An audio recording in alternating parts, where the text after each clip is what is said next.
Hello everyone and welcome to the 9th episode of an interview with Mr. Rajesh Talwar. So the book in discussion today is The Judiciary on Trial. So Mr. Talwar, the name is very interesting. So let's start with the question that we always ask. What is this book about? Hi Ananya, it's good to be with you again. This is my second book, published quite a long time ago, and it's very special for me. The title, The Judiciary on Trial, this was not my title of first choice. Initially, I was thinking of publishing it under the title, Quoting Injustice, the Terrible Truth About Our Courts. But as things worked out, my publisher preferred the second title, and so we went with that. But it's special to me. So, is there a reason as to why this book is so special to you? And given that it is just your second book that was published, was it, difficult to publish it? My first book, I think we discussed it in an early episode, Making Your Own Will, was a bestseller by Indian standards. It was sold all over on railway stations, airports, and because it was so successful, in a way it became easier for me to find a publisher. But it was still difficult. The publisher who had published my first book, he wasn't willing to go with it because he said he didn't think the market prospects were very good. So I had to find somebody else. I was preferring a paperback publisher, but eventually I had to settle for a hardback publisher. And so this was not a very big publisher, but a reasonably important publisher based in Daryaganj.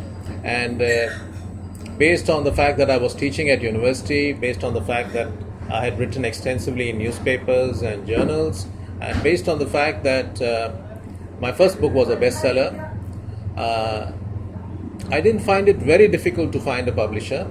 But at the same time, I had to knock on a few doors. I spoke with Penguin, I spoke with UBS before I decided to go for a library publisher, and I think they were not too keen to publish it because they were looking for a bigger name and I was a young lawyer at the time. That's quite nice actually, but still doesn't answer my question. Why is the book special to you? As a young lawyer working in the courts in Delhi, there were many things which disturbed me, and so I wrote about them in newspapers, but I wanted to take out a book which spoke about all the terrible things that happened in the courts and how we could possibly redress it. So it was something that troubled me deeply. I wanted it to be shared. In fact, interestingly enough, even after I had signed the agreement with the publisher, publishers sometimes they have a schedule and they take a long time to publish a book. So 3 months later I said, what's happening? They said, oh, we are still working on it. 6 months later I said, what's happening? They said, we are still working on it. 8 months later they were still working on it, and then I couldn't bear it not being published anymore. So I told myself, okay, whenever it will be published, it will be published. Let me take it out immediately in some form or the other. At that time I used to be associated with some voluntary groups, and they used to publish these pamphlets. So I knew the process by which pamphlets were published, and I thought, okay, let me publish my book as a very thick pamphlet. So I went to Chowdi Bazaar, I bought the paper, I went to the printer. At that time you didn't have all this digital printing, this is quite some time ago.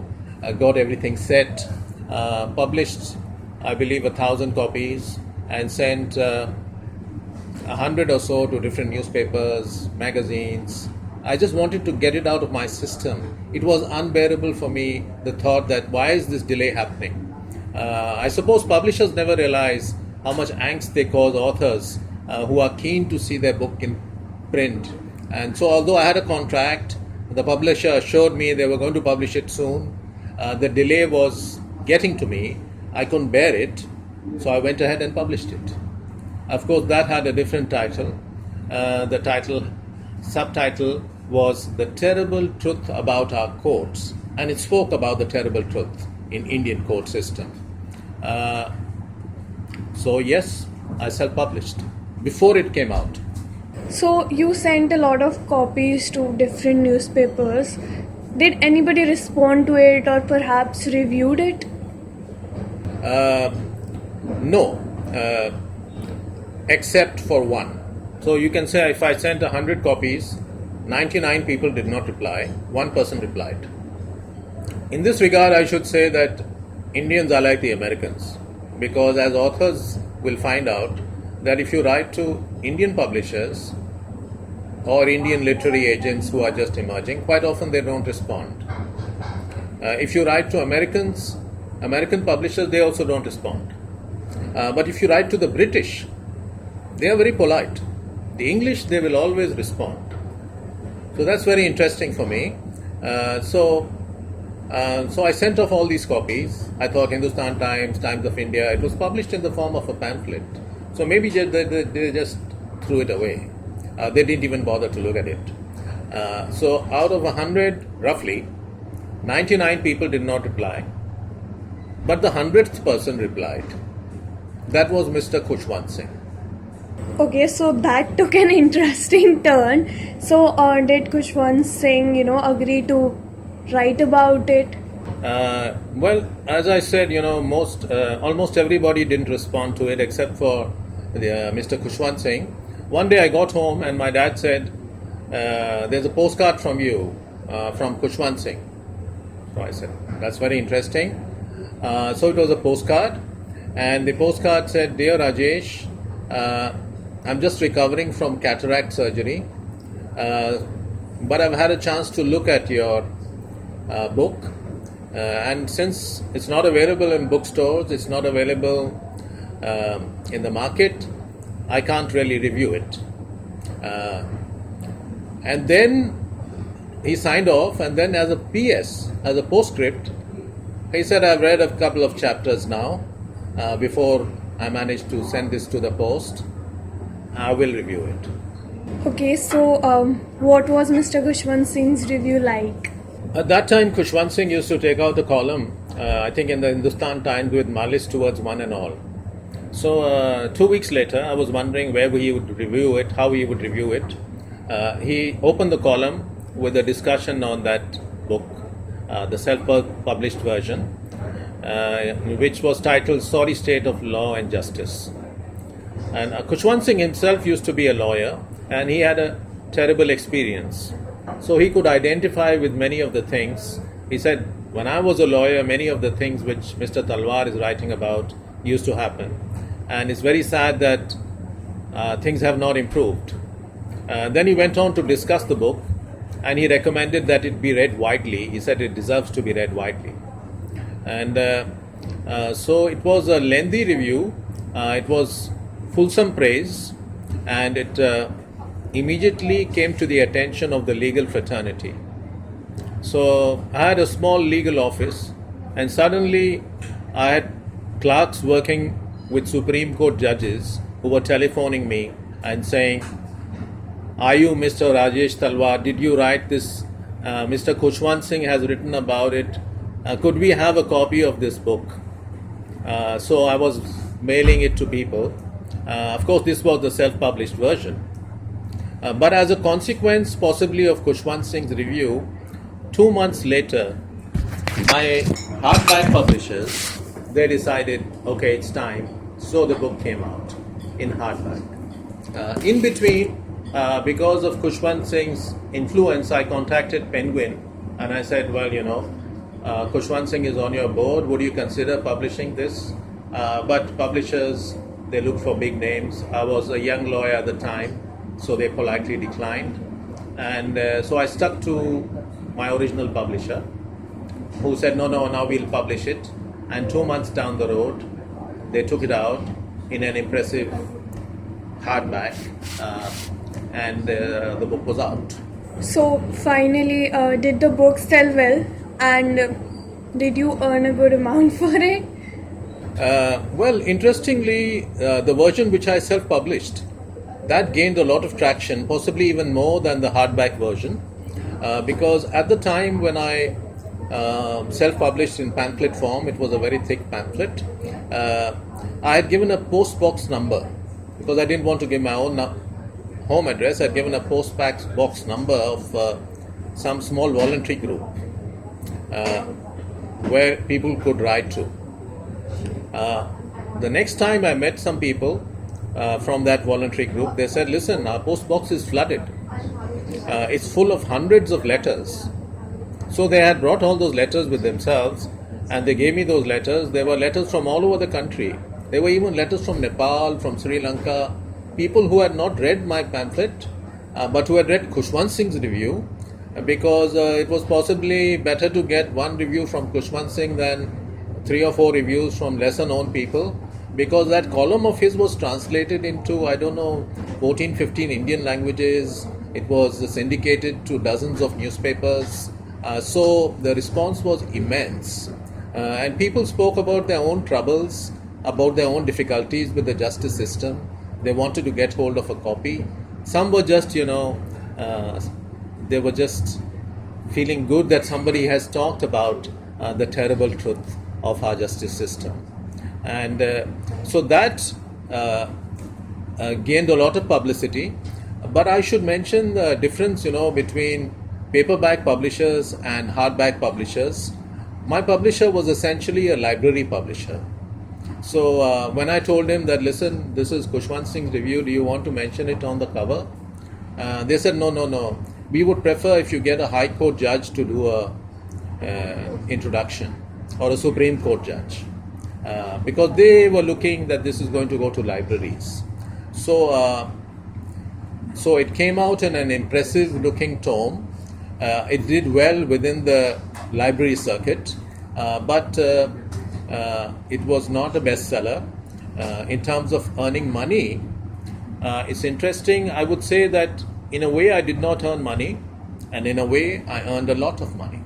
Okay, so that was a bit confusing. What do you mean by you earned a lot of money but you didn't earn a lot of money?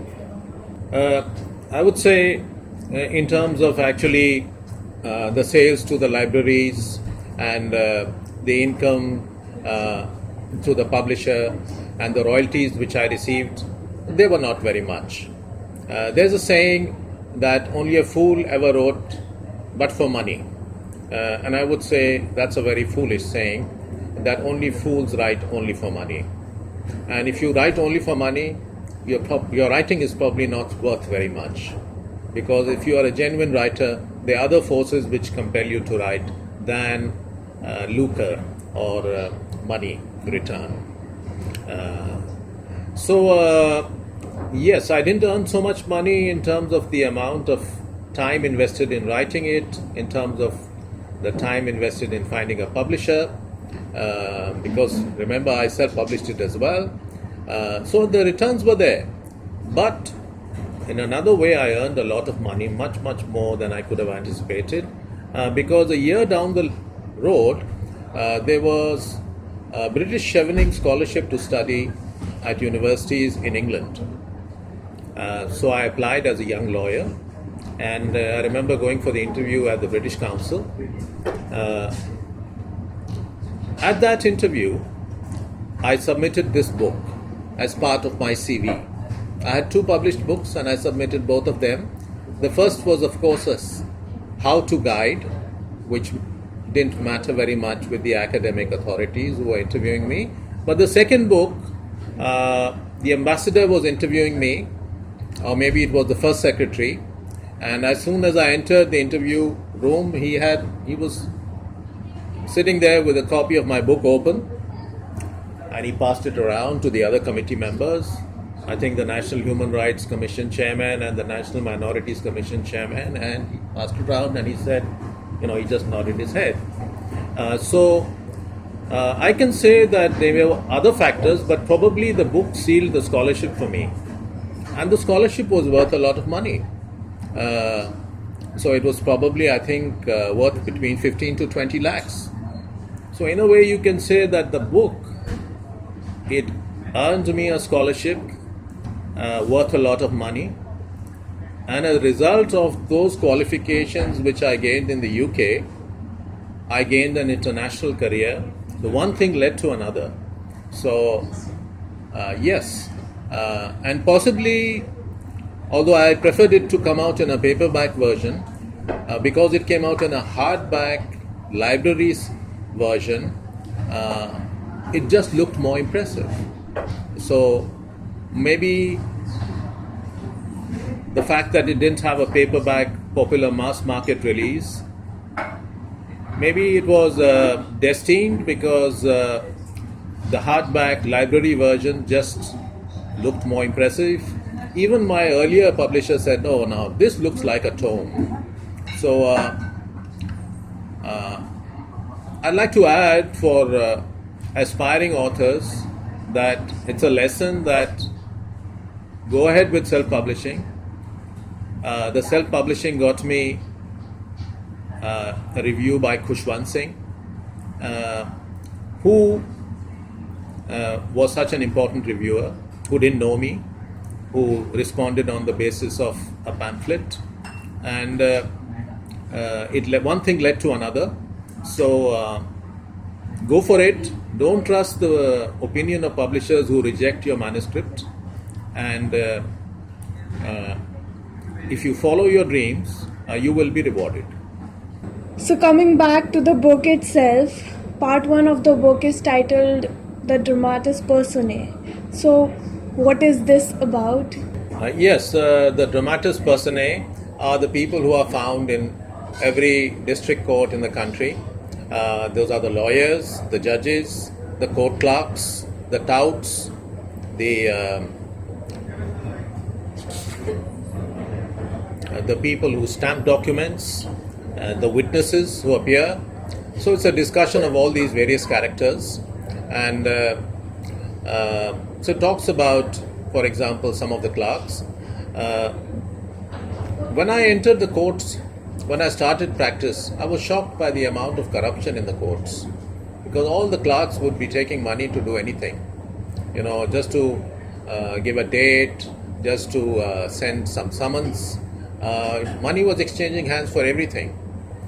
So the trial courts, there was rampant corruption, and you could say even that corruption was institutionalized, and for every small thing money transaction took place. At that time, of course, payments were less, but now, so maybe the rate has gone up, but it was shocking that the justice system should be fueled by corruption, to be full of corruption. And the most shocking thing is, for example, that there were cases which were filed under the Prevention of Corruption Act, where a public servant accused of taking a bribe is prosecuted. And in those cases also, the lawyers would be paying bribes to the clerks. And this bribe would be paid often very much under the nose of the judge. So I speak of this corruption. I speak of the touts. If you enter a trial court somewhere in, for example, Delhi, or in some other district in Kanpur, Lucknow, you'll find that there are these people who stamp documents. So I spoke about how very often people just stamp these documents routinely. There's no verification. There's one person who has many touts who are manning different, booths, so that they can stamp more documents, earn more money.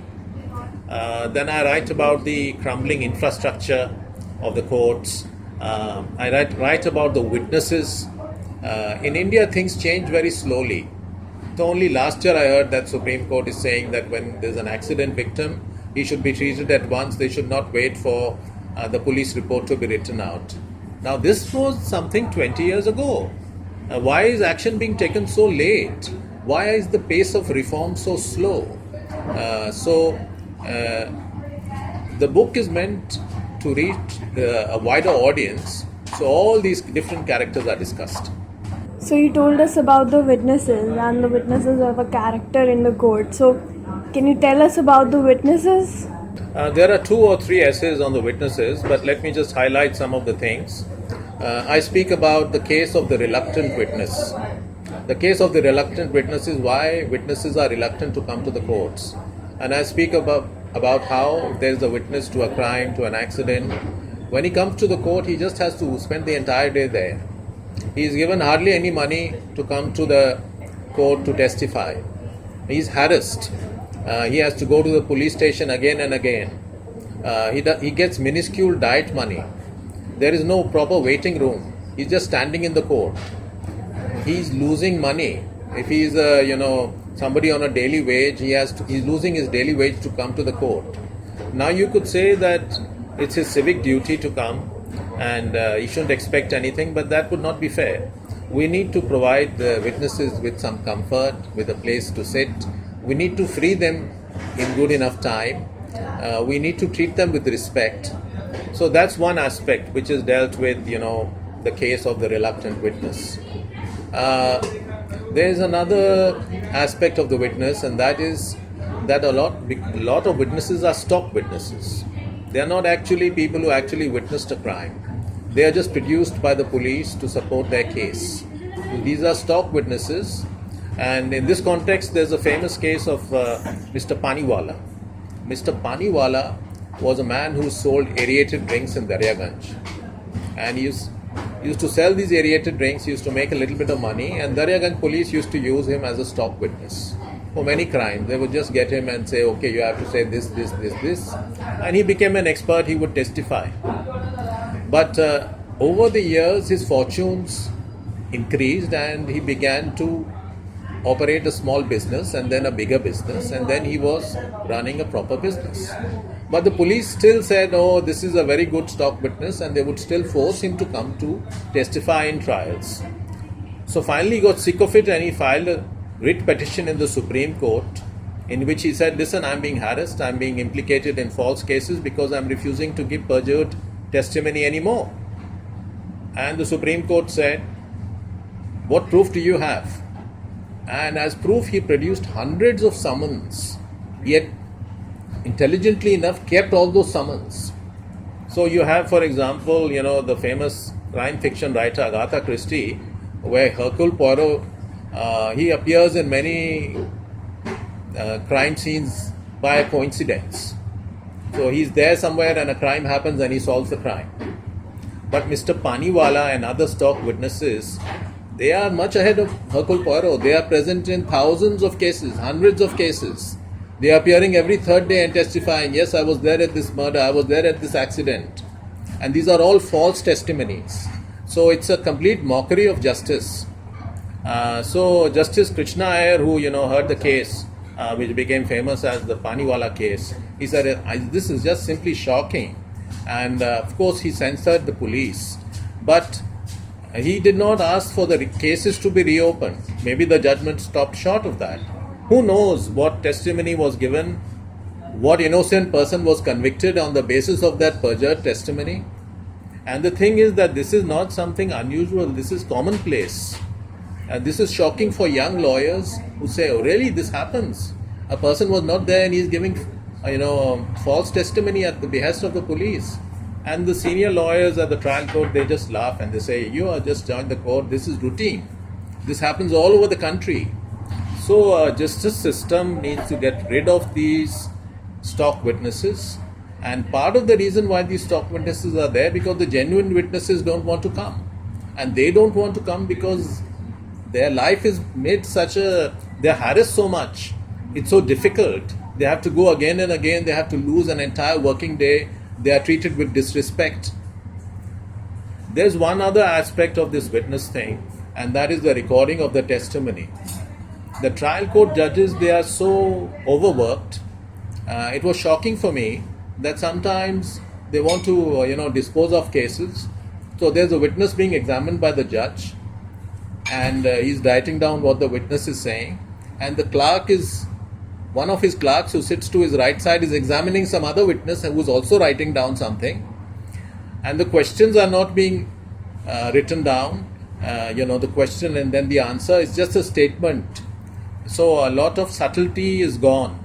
It's very rough and ready kind of recording. This is the way in which evidence is recorded. It's completely ad hoc. It's very, very unsubtle. It's being done under pressure of work. The judges don't have time. They want to dispose of more cases. There's an avalanche of cases. Judges are referred to as date-giving machines because on the one hand, they are dealing with, They're recording testimony in this ad hoc fashion. In the other hand, they're just giving date after date after date in so many cases. So the Sunny Deol character, when he says Tariq pe Tariq, he is just telling you the truth about the Indian justice system, the terrible truth about the Indian justice system. So you told us about the character, the tout in the dramatis personae. So what is this character about? The tout, well, if you want to see the touts at trial courts, you should go on a Sunday or on a holiday. They are there all the time. These touts are middlemen basically who manage to contact litigants and say, we will get you a solution for your problem. But if you go on a Sunday, most lawyers don't appear on a Sunday. They don't go to the court. They stay at home with their families. A few lawyers do go, but the touts are always there and they do good business on these holidays. So as a client, you turn up in the courtroom because your brother is arrested, your sister had an accident, something happened. Quite often in the courtrooms, you'll be accosted by some people and they'll say, you're looking for a lawyer, you want something done, we will get it done for you. So these are middlemen, and most of the trial courts in the country, they have these kind of middlemen operating. You have signboards saying touts are outlawed, don't go to a tout, advising the general public, but they cannot get rid of the touts remain. So they were there in Delhi, I'm sure they are still there, and they are there in many other states, many other districts. When I should say that the atmosphere in the courts is very corrupt at the clerical level, but there are variations. So my life has been a series of shocks in that sense and learning. When I was in Delhi, I was shocked by the en masse clerical corruption. And I thought, oh my God, this is justice and there's so much corruption. All the clerks are taking money for doing things which should be part of their job. But then I started traveling to other districts. And then I found that Delhi was actually much better in terms of corruption. I mean, less corruption compared to certain other districts. So I went, for example, to Banaras in those days for an outstation client. And I found Banaras, the situation was much worse. Because in Delhi, only the clerks were asking for money. In Banaras, when I went, the clerks were asking for money, the public prosecutor was asking for money, the investigating officer was asking for money, and the judge's clerk said, sir, aapki judge saab se baat karwa deta hu. So what was shocking for me in Banaras was that there was nobody who was not corrupt. So Delhi was much better. So there's a lot of regional variation, and India has climbed up in terms of being less corrupt as far as the Transparency International Index is concerned. But if you really want to get rid of corruption in the country, you need to focus on the courts, because the courts are actually like a vacuum cleaner. They are supposed to clean corruption in other walks of life. So in a country where you have corruption everywhere, you have corruption in the universities, you have corruption in the courts, you have corruption in government, you have corruption in education, you have to ask yourself an unusual question. Where is it more important to get rid of corruption? Where do you focus? Your house is full of filth. Should you start with the toilet? Should you start with the kitchen? Where should you focus? How should you clean up the corruption? And the obvious answer to this is that you should start with the courts. Why? Because the courts are supposed to function like a vacuum cleaner, cleaning up corruption in other walks of life. So they have to clean up corruption in politics, they have to clean up corruption in education, in all those areas. This is the vacuum cleaner. This is supposed to do the cleaning. But if the vacuum cleaner itself is full of clogged and corrupt, then it's not going to do its job. So we need to clean our courts. We need to give the judges a proper working environment. We need to give the clerks a good income. We need to make sure that these kind of things are not happening, that on the one hand you're having corruption cases being heard by a judge, on the other hand the same court officials who are there in that courtroom are taking money. So you have a section called the common litigation. Can you tell us about that? Yes, the common litigation, I discussed certain kinds of litigation which is very common in the courts. For example, landlord-tenant disputes. Now, if you go through trial court buildings, you'll find rent controllers, additional rent controllers. In other districts, you'll find certain judges who are just allotted to dealing with these landlord-tenant disputes. Now, all this is because of unintelligent laws. Rent control legislation in the country is very unintelligently framed. And a lot of this litigation you can get rid of. It's very common. It's burdening the court system unnecessarily, and we should get rid of it. The same is true also for a lot of our tax laws, whether it's sales tax, whether it's income tax. There are appeals which are filed. A lot of these tax laws need to be rationalized, and then there will be fewer cases. So there's a lot of common litigation which can be reduced just by framing more intelligent laws. Now the next section I go on to discuss uncommon litigation, and I speak about why it's good if we encourage certain kinds of litigation, why it will be healthy for society, why it will be good for us, and I explain why that kind of litigation is not happening. And I'm saying that the government should try to encourage that kind of litigation because that will lead to a more robust legal system. So you have another part that's the uncommon litigation. What is that? There's a book which was a bestseller about 15-20 years ago, and it still continues to do well. A book by an American author called Michael McCormack. It's called What They Didn't Teach Me at Yale Law School, The Terrible Truth About the America's Justice System. So my subtitle was actually taken from this book, The Terrible Truth About India's Justice System, when I self-published the pamphlet. Now in this book, the author makes an interesting point. He talks about something called torts or civil wrongs, and how people seek compensation for these civil wrongs in the United States, and how the system, according to him, has gone a bit berserk. So he gives, for example, a case where a thief tries to rob a school. So he goes in through the skylight and he's planning to rob the school. But the skylight, the construction is weak, so he falls and he breaks his leg. So he's prosecuted by the school. He's prosecuted for trying to commit a theft. But he files a case seeking compensation from the school that why the skylight was not firm enough because he broke his leg. And the courts grant him compensation. They give him compensation. So Mr. McCormack says this is absurd. You're giving a thief compensation for trying to rob a school. But the thief, his lawyer's argument was that it doesn't matter. I mean, he was committing a crime, that's a separate issue. But the school should have made sure that the furnishings was strong. This poor man has broken his leg, he should be compensated. And he gives some other examples like that. Now, some of them might appear to be absurd, and possibly Mr. McCormack is right to some extent that the civil wrong compensation system in the United States is a bit haywire. But on the other hand, over here we have no civil wrong compensation system that works. Somebody falls through a manhole, he dies. I read the case of somebody who escaped several narrow escapes. He had several narrow escapes in the war. He almost died in the 62 war and then in subsequently as well. And then the poor man, as an elderly citizen living in South Delhi, he fell through a manhole and died. Now nobody will bring a case against the municipal authorities that why did you keep an open manhole, why somebody died. What we have done in India is we have created consumer forums. So the consumer forums are there that if you are a consumer, then you can bring a complaint against the person who sold you a product for giving you a defective product.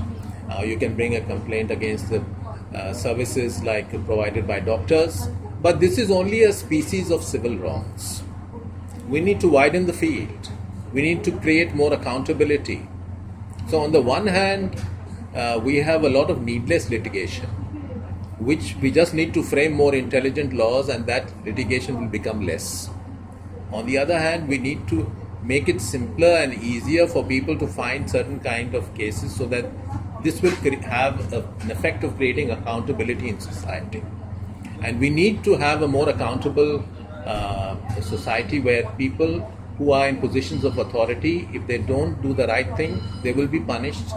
Compensation needs to be paid. So, can you elaborate a bit more on the concept of the uncommon litigation with respect to the example that you just gave us? Okay, I'll give you an example. I mentioned this guy who falls into a manhole, elderly citizen who narrowly escapes getting killed in India's wars with his enemies.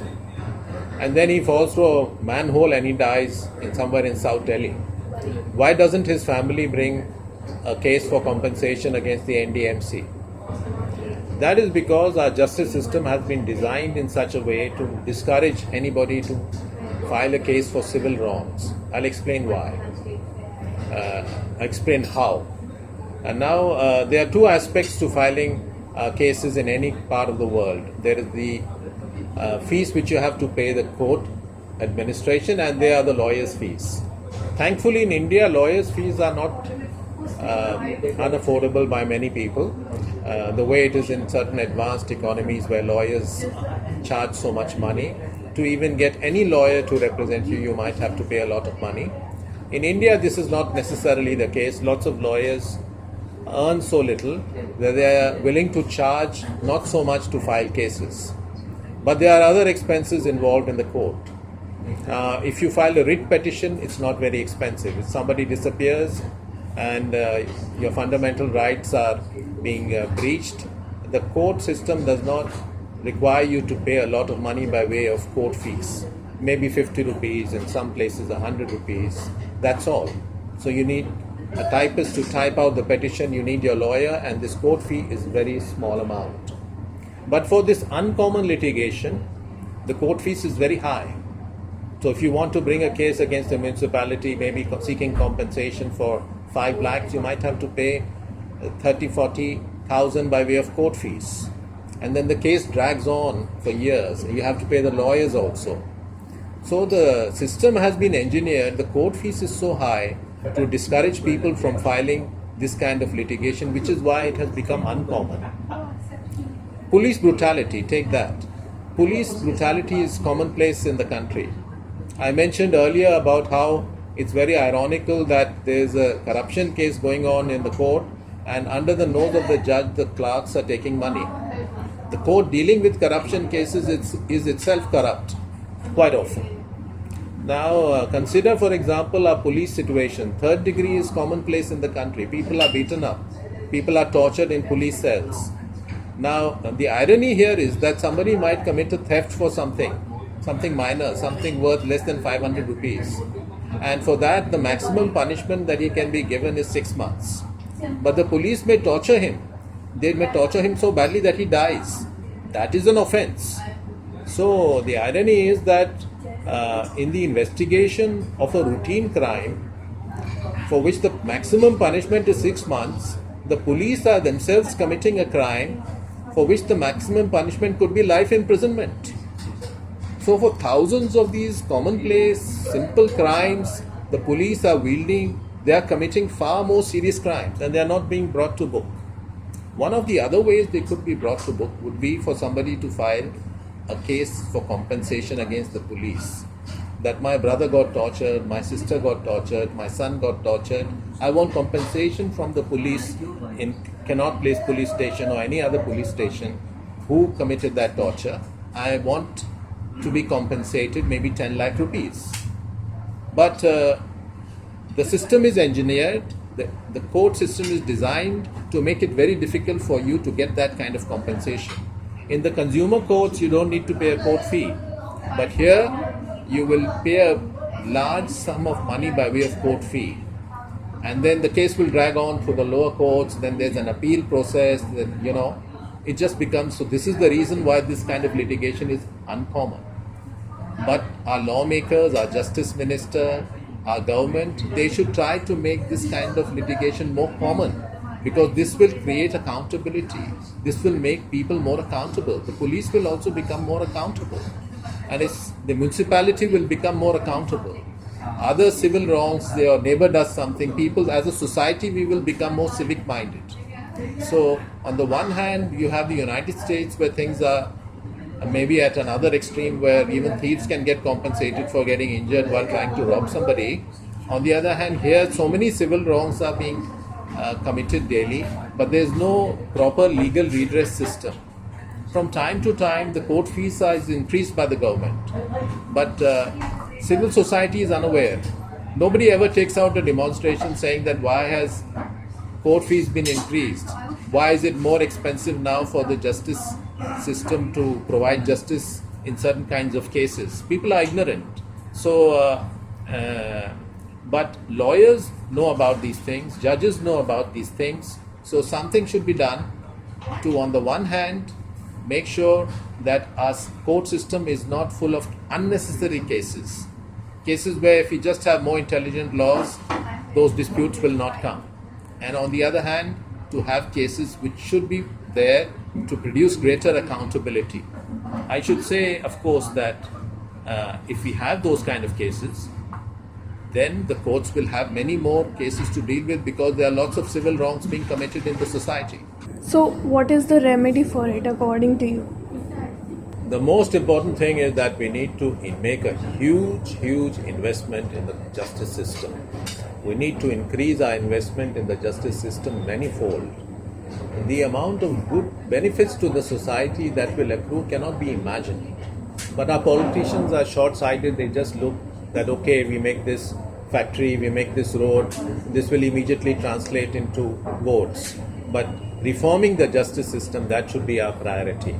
If we cannot give justice to people, then we cannot be, by any stroke of imagination, considered to be somebody, a power, a superpower, an emerging superpower. And it's not just a question of a small amount, it's a huge investment. We need to probably have about 6 to 7 times the number of judges that we already have in working in our courts. Our judges have become date-giving machines. We need to hire thousands of new judges. Now, if you're going to hire thousands of new judges, we will have to hire even tens of thousands of court clerks to support those new judges. And if we are going to hire tens of thousands of court clerks to support those, we have to get infrastructure, typists, computers, machinery. Then for those we need buildings.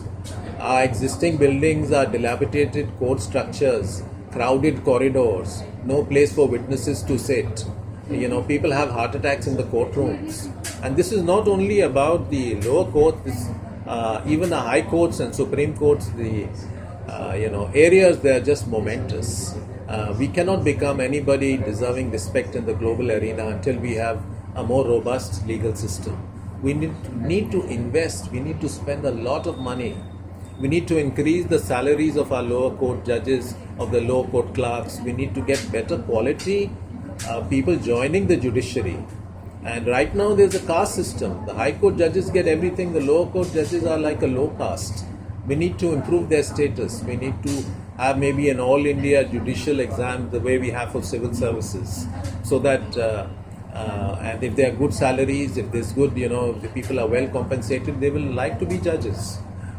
This is a lot of money. This is going to be a 5-year process or maybe a 10-year process, because you just cannot hire so many new people in 1 year. You cannot create so much infrastructure in 1 year. It has to be a staggered process, but the dividends will be huge. And this will make us stand tall in the world community. I should say that, when I went to Nottingham on my scholarship, I met some South Asians there. I met a Pakistani research scholar who said, what you've written about what's the situation in India, it's much worse in Pakistan. But so much of what you say is true of Pakistan as well. A Bangladeshi Supreme Court judge's son said, this is the situation in Bangladesh. Now, we were twins, Pakistan and India, and maybe our justice system is thankfully much better than theirs, but it is still very, very bad. We need to improve, and the first step is invest. We need our roads, we need our buildings, but we need our justice. We need to have justice, otherwise people will take law into their own hands. And cases have to be decided soon. We cannot have cases filed by one generation and verdicts received by the next. So whether it's these rape cases, whether it's crimes against children, unless there's speedy resolution, there will not be sufficient deterrence. So the new government, whoever comes into power next year, the political parties, I at least would vote for the party which promises justice reform, which promises investment in judicial infrastructure, because that is so very, very important. So that was the 9th episode of an interview with Mr. Rajesh Talwar. Mr. Talwar, thank you for being with us today and telling us about this book. Thanks, Ananya. It's always good to be with you and your team. You might have noticed that I'm wearing an eye patch today. Some problem with the nerve, and it may take a few weeks for it to hopefully resolve on its own. But it's a coincidence that we are talking about the justice system today, and I'm wearing this eye patch. So maybe it is appropriate because justice these days is definitely wearing an eye patch. Maybe in fact both its eyes are covered, or so it's, at least the vision of our justice system is very blurred, which is why lots of errors are being made, lots of injustice is being committed. And my book could have been titled not The Judiciary on Trial, because it's not talking only about judges, but the justice system on trial. And I hope that things will improve. I hope that our discussion today will serve to educate, inform, and encourage the powers that be to bring around suitable reforms. This is a book very close to my heart. I self-published, as I mentioned, because I couldn't sleep at night. My book was not being published. I couldn't sleep at night. I needed to have it out. I needed to share this grim truth with other people. The irony is that in a way the book launched me on an international career, and I've been traveling the world, all over the world, in different countries, working with justice systems in other countries, in Africa, in Asia, in Europe. But I haven't been able to impact sufficiently the justice reform system in my own country.